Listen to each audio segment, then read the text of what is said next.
It was a record-setting day in Sioux Falls. We set a new record high today of 76. And this is going to be as warm as it gets for a little while. It's not going to be a sharp decline, but we'll get there eventually. Lows tonight, mainly in the low to mid-30s under partly cloudy skies. And we get ready for another unseasonably warm day tomorrow, but not as warm as today. We still toe the line of 70 in a couple of areas to the south and east. But that slide downward continues through the rest of the week. We'll talk about that coming up. But until then, First at 4 starts right now. Live from KELOLAND Media Group. KELOLAND News, First at 4. Coming up, the search effort underway for a missing teenager in Han County. Plus, an arrest in the Twin Cities turns up more than just shoplifting. Details on the two men caught stealing calculators coming up. And the campaign trail is heating up in the race for the White House. Good afternoon, and thanks for tuning in to First at 4. I'm Don Jorgensen. And I'm Kelly Volk. The first women's team has punched their ticket to the Summit League Championship. And for more on that, sports director Grant Sweeter joins us now live from the Denny Sanford Premier Center. Grant? Yeah, guys, the SDSU and USD women have already met twice this season, with both of those games going the way of the Jackrabbits. Today, top seed SDSU met 4 seed USD with a trip to the championship on the line. In the opening minutes, it's a tie game until Carly Duffney rises up and knocks down the triple. Coyotes lead 5-2 early. Fast forward to the second quarter, USD now down 10, but they're going to find an answer. It's Larkins spotting Duffney, and she's going to hit again, and the Yotes are down by 7. But then SDSU continues to grow the lead.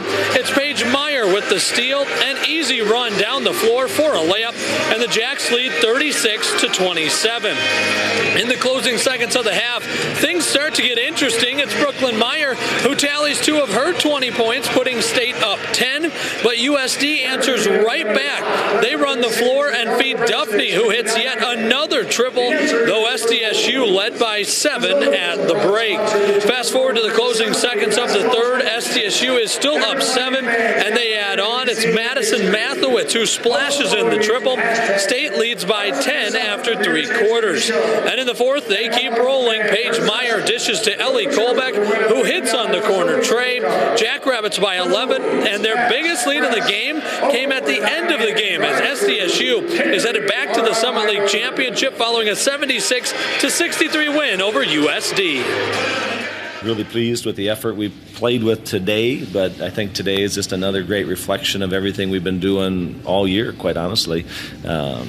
Things haven't necessarily come easy. We've had to find ways to keep battling and fighting. A lot of improvement from this group. You know, I think the last time we played them, we got doubled up in the rebounding category, and we really battled and only lost that category by 3 today. Really kept them off the offensive glass for the most part.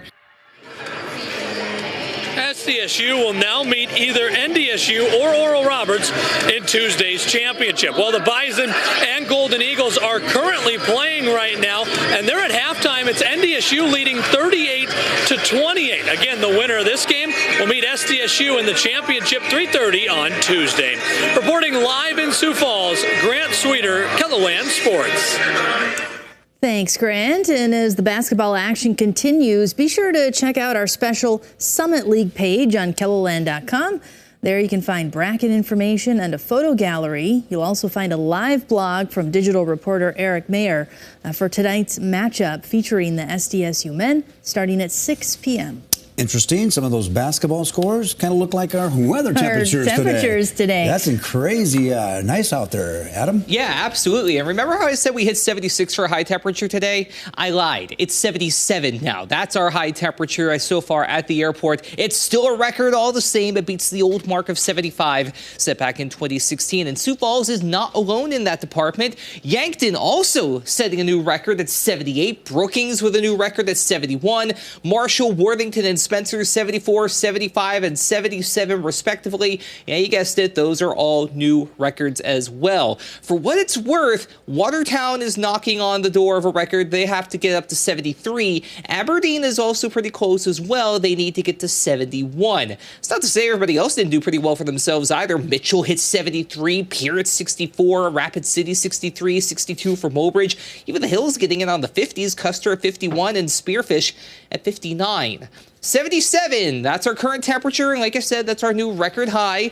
South wind at 11 miles per hour here in Sioux Falls. Even with that high-level cloud cover building in, it has not been enough to keep that temperature in check. If you want blue skies, and blue skies with little to no cloud cover, I got you covered. There's Deadwood. Beautiful afternoon out there in the hills as we continue to go through the end of this first day of this work and school week. 63 right now in Pierre, 65 for Faith, 57 Buffalo, 62 as you head toward Pine Ridge. Meanwhile, 72 still in Winter, 75 for Worthington, 70 Watertown, 71 in Sisseton. The winds are starting to pick up a little bit East River. It's been 10 to 20 miles per hour in many locations. Even still breezy out West River as well. But you take into consideration that, yes, it is warm.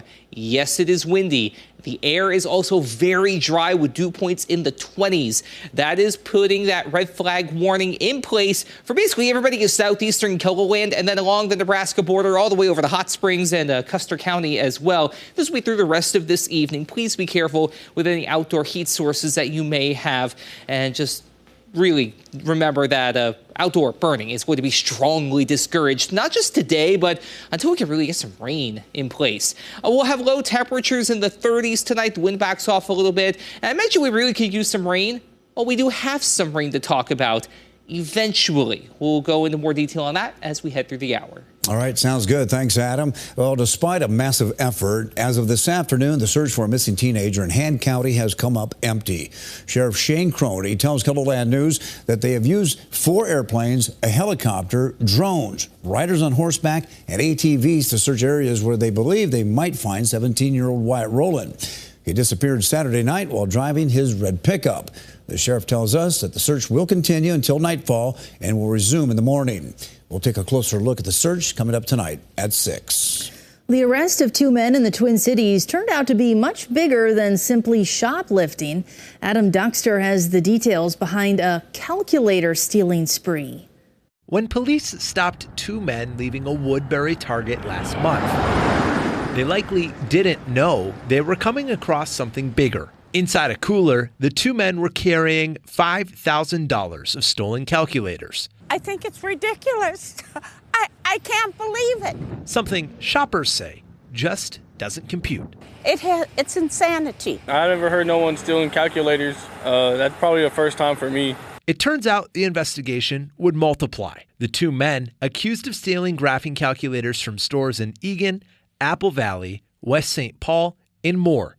7 stores in total, adding up to nearly $20,000 in stolen calculators. I mean, that's kind of just like surprising to me. It's, out of all things, calculators would definitely not be on the list of things that people would steal. A police report says it's believed the 2 men are from Texas and part of a theft ring responsible for $250,000 in stolen calculators across the country. There's a game plan here.